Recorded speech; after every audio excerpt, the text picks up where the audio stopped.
नमस्कार साथियों, अभी आप जो अपने स्क्रीन पे देख रहे हैं ये इजराइल की सरकारी मीडिया है, जिसको आप लोग अच्छी तरीके से देख लीजिए और समझ लीजिए। और ये जो पैनल आपको बैठा हुआ दिख रहा है, इस पैनल को आप सामान्य तरीके से आप मत देखिए। जैसे हमारे देश में मीडिया डिबेट होता है, वैसे पूरे देश की मीडिया के साथ यही हाल है। मगर इसमें विश्लेषण का बात यह है, जब एंकर पूछती है एक रिटायर्ड जनरल से कि ये बताइए इजराइल के साथ कौन कौन से देश है और कौन कौन सा देश सपोर्ट कर रहा है आर्थिक रूप से और हर तरीके से, आप ले लीजिए।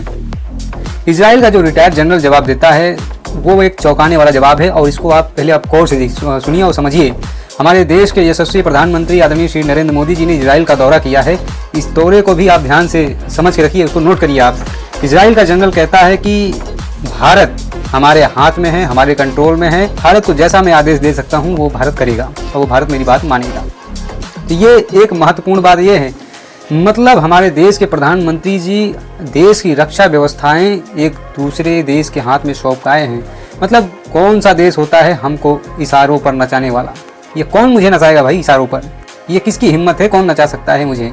मगर हमारे देश के आदरणीय श्री नरेंद्र मोदी जी ने जिस तरह से इजराइल के हाथों में पता नहीं कौन सा सौदा करके आए हैं, इजराइल में ये डिबेट चल रही है। ये टीवी शो एक सामान्य नहीं है, इसका विश्लेषण भी आप समझ के ये बहुत आने वाले दिनों में बहुत गंभीर परिणाम खड़े करेंगे।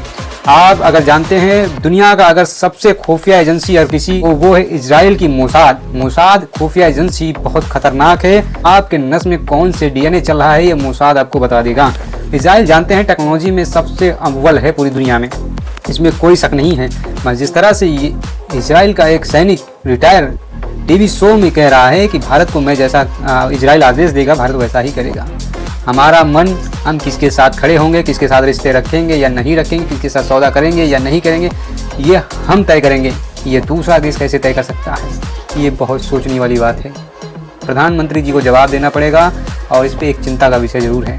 आने वाले दिनों में भारत कहाँ पर खड़ा होगा ये तो मुझे नहीं पता, मगर देश का बेड़ा गर्क करने पे आदरणीय प्रधानमंत्री जी तुले हुए हैं। ये विश्लेषण यही दिखा रहा है, इसको आप समझ लीजिए। हम देश को किस दिशा में लेके जा रहे हैं।